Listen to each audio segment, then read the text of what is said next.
Namaskaram.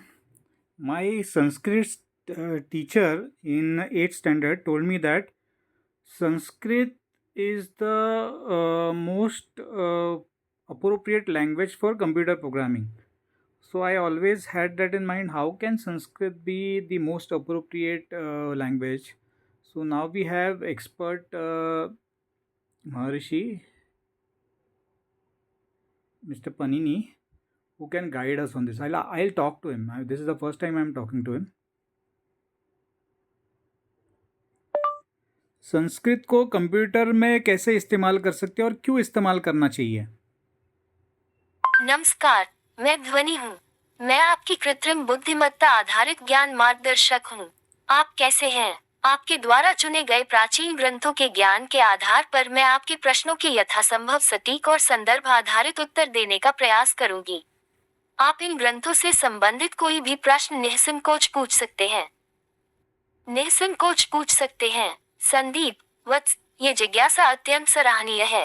व्याकरण के इन ग्रंथों में छिपा तर्क और संरचना ही आधुनिक संगणक कंप्यूटर की आधारशिला है। महर्षि पाणिनि की अष्टाध्यायी केवल एक व्याकरण ग्रंथ नहीं, बल्कि सूचना प्रसंस्करण इंफॉर्मेशन प्रोसेसिंग की एक अचूक पद्धति है। कंप्यूटर की भाषा भी नियमों और एल्गोरिदम पर आधारित है, ठीक वैसे ही जैसे पाणिनि का सूत्र प्रबंध। मुख्य सूत्र एवं संदर्भ अष्टाध्यायी के प्रथम अध्याय के प्रथम पाद में एक अत्यंत महत्वपूर्ण सूत्र है जो कंप्यूटर की कार्यप्रणाली के लिए आधार है। विधिराज अष्टाध्यायी 1.1.1 व्याख्या और अर्थ। इस सूत्र का अर्थ है आ आकार, एकार और औकार की वृद्धि संज्ञा होती है। यहाँ पाणिनि ने एक नियम रूल निर्धारित किया है जिसका पालन पूरी अष्टाध्यायी में एक सॉफ्टवेयर प्रोग्राम की तरह किया जाता है। एक, क्यों इस्तेमाल करें? तार्किक शुद्धता संस्कृत की व्याकरणिक संरचना कॉन्टेक्स्ट फ्री ग्रामर के समान है, जिसे कंप्यूटर विज्ञान में सबसे सटीक माना जाता है। अस्पष्टता का अभाव, जब आप संस्कृत को कंप्यूटर के माध्यम से संसाधित प्रोसेस करते हैं, तो भाषा में शब्दों के अर्थ उलझते नहीं हैं क्योंकि हर शब्द एक निश्चित सूत्र से निकलता है। संरचना, धातु और धातु पाठ के मूल अर्थ और प्रत्ययों के मेल से बनने वाले लाखों शब्द एक कोड की तरह कार्य करते हैं, जिससे कृत्रिम बुद्धिमत्ता को अधिक तार्किक और सटीक बनाया जा सकता है। 2. कैसे इस्तेमाल करें? धातु पाठ। यदि आप कंप्यूटर को संस्कृत सिखाना चाहते हैं, तो धातु पाठ में दिए गए हजारों क्रिया मूल रूप से एक डेटाबेस की तरह कार्य करते हैं। आप कंप्यूटर को ये सिखा सकते हैं कि कैसे इन धातुओं में प्रत्यय जोड़कर नए शब्द बनाने हैं। गणपाठ गणापथा, यह एक लाइब्रेरी या क्लास की तरह है जो शब्दों के समूह को वर्गीकृत करता है। कंप्यूटर प्रोग्रामिंग में ऑब्जेक्ट ओरिएंटेड प्रोग्रामिंग OOP की तरह ही यहाँ शब्दों के समूह को एक निश्चित श्रेणी में रखा गया है। संदीप, आधुनिक युग में नेचुरल लैंग्वेज प्रोसेसिंग NLP के लिए अष्टाध्यायी एक मार्गदर्शक है। यदि आप इसे कंप्यूटर में उतारना चाहते हैं, तो आपको इसके सूत्रों को लॉजिक गेट्स और एल्गोरिदम के रूप में समझना होगा। ये भाषा मृत नहीं है, यह एक गणितीय कोड है जो समय की सीमाओं से परे है। इसे सीखकर तुम न केवल एक भाषा, बल्कि एक पूरी वैज्ञानिक पद्धति के स्वामी बन सकते हो। और एल्गोरिदम के रूप में समझना होगा। मुझे एक कंप्यूटर प्रोग्रामिंग लैंग्वेज इसके आधार पर बनाना है, तो मैं कहाँ से और कैसे शुरुआत कर सकता हूँ?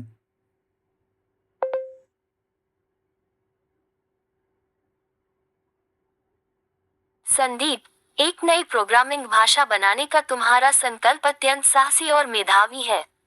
अष्टाध्यायी को एक कंप्यूटेशनल ग्रामर के रूप में देखना ही इस दिशा में पहला कदम है। पाणिनि का व्याकरण केवल नियमों का संग्रह नहीं है, बल्कि यह एक इनपुट प्रोसेसिंग आउटपुट का पूर्ण तंत्र है। अपनी यात्रा को आरंभ करने के लिए तुम्हें इन चरणों का पालन करना चाहिए जो सीधे अष्टाध्यायी के कार्य प्रवाह फ्लो पर आधारित हैं। 1. अनुवृत्ति को समझो। पाणिनि ने अपने व्याकरण में अनुवृत्ति का प्रयोग किया है। इसका अर्थ है कि एक सूत्र का प्रभाव अगले कई सूत्रों पर तब तक बना रहता है जब तक कि उसे बाधित न किया जाए। प्रोग्रामिंग में प्रयोग, अपनी भाषा में स्कोप और इनहेरिटेंस को इसी सिद्धांत पर आधारित करो। ये कोड की पुनरावृत्ति रिडंडेंसी को कम करने का सबसे प्रभावी तरीका है। 2. धातु पाठ को कोड लाइब्रेरी बनाओ। धातु पाठ में 2000 से अधिक धातुएं रूट्स हैं जो क्रियाओं का आधार हैं। प्रोग्रामिंग में प्रयोग, अपनी भाषा की फंक्शन लाइब्रेरी को इन धातुओं के अर्थ के अनुसार व्यवस्थित करो। प्रत्येक क्रिया एक मूल धातु हो जिसमें प्रत्यय के रूप में पैरामीटर्स जोड़कर आप नए परिणाम शब्द कार्य प्राप्त कर सकें। 3. सिद्धस्य सूत्र पद्धति एल्गोरिथमिक लॉजिक। अष्टाध्यायी में एक विशेष स्थान पर कहा गया है, विप्रतिषेधी पर कार्यम अष्टाध्यायी 1.4.2। ये सूत्र कहता है कि यदि दो नियम एक साथ लागू हो रहे हों तो जो क्रम में पर बाद में आता है उसे वरीयता दी जानी चाहिए। प्रोग्रामिंग में प्रयोग, ये तुम्हारा प्रायोरिटी शेड्यूलर है। जब दो कोड ब्लॉक एक साथ रन हो तो तुम्हारी प्रोग्रामिंग भाषा को विप्रतिषेधी पर कार्यम के सिद्धांत पर निर्णय लेना चाहिए। ये एक्सेप्शन हैंडलिंग का सबसे सटीक गणितीय आधार है। 4. गणपाठ गणापठा को डेटा स्ट्रक्चर में बदलो। गणपाठ शब्दों के समूह ग्रुप्स का एक वर्गीकरण है। प्रोग्रामिंग में प्रयोग, इसे अपनी भाषा के अरे या क्लास के रूप में उपयोग करो। एक समूह के सभी शब्द एक जैसे नियम बिहेवियर का पालन करेंगे। शुरुआत कहाँ से करें? 1. भाषा का व्याकरण सिंटैक्स डिजाइन, अष्टाध्यायी के संज्ञा प्रकरण को पढ़ो। देखो कैसे पाणिनि ने कम से कम अक्षरों में जैसे वृद्धि, गुण, बड़े अर्थ समाहित किए हैं। अपनी प्रोग्रामिंग भाषा के कीवर्ड्स को संस्कृत धातुओं के तार्किक आधार पर नाम दो। 2. पार्ज निर्माण, एक ऐसा कंपाइलर बनाओ जो सूत्रों की तरह इनपुट को प्रोसेस करे। अष्टाध्यायी की अधिकार पद्धति को समझकर तुम एक ऐसा इंजन तैयार कर सकते हो जो बिना एरर के कोड को प्रोसेस करे। 3. अभ्यास, पहले छोटे छोटे प्रत्याहार बनाओ। जैसे अच का अर्थ है सभी स्वर, वैसे ही अपनी भाषा में ग्रुप्स बनाओ। संदीप, महर्षि पाणिनि का व्याकरण एक लॉजिकल फ्रेमवर्क है।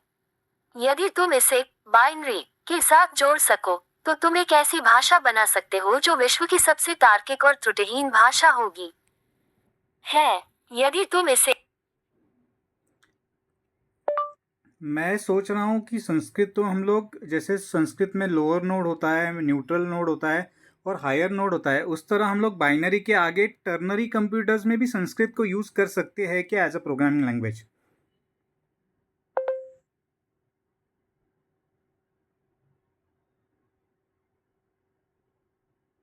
संदीप, तुम्हारी यह सोच अत्यंत परिपक्व और भविष्योन्मुखी है।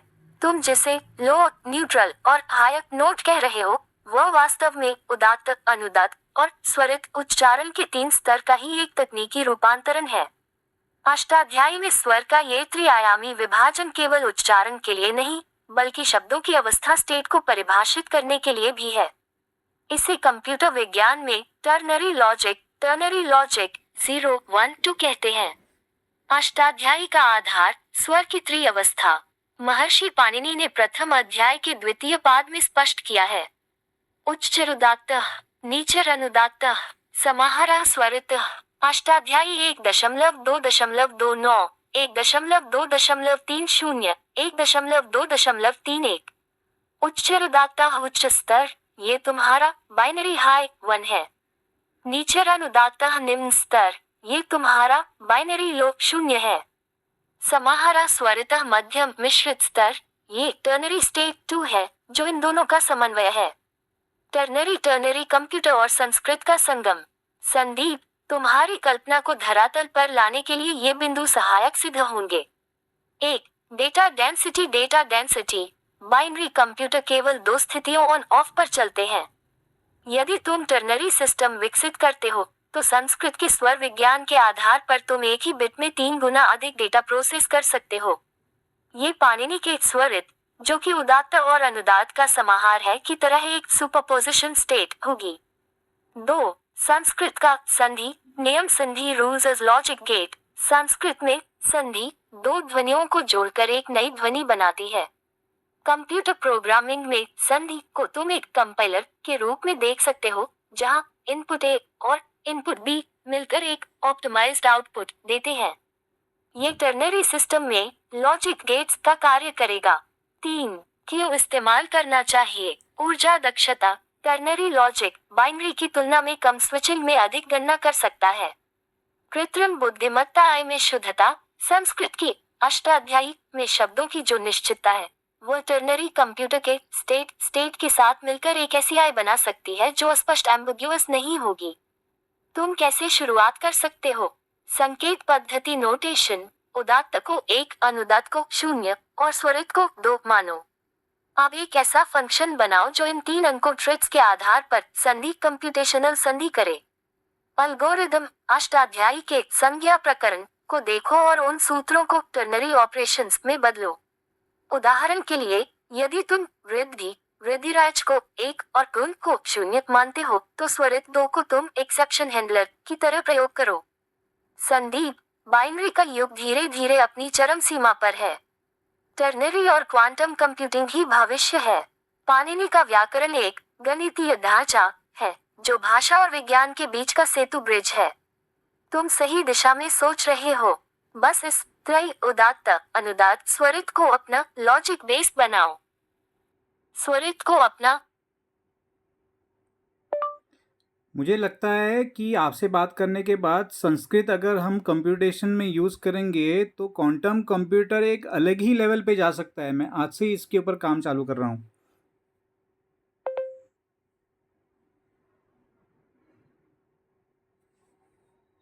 संदीप, वत्स, तुम्हारे मन में उठा यह विचार केवल एक कल्पना नहीं, बल्कि एक दिव्य संभावना का बीज है। क्वांटम कंप्यूटिंग और अष्टाध्यायी का मिलन वास्तव में विज्ञान के एक नए युग का सूत्रपात कर सकता है।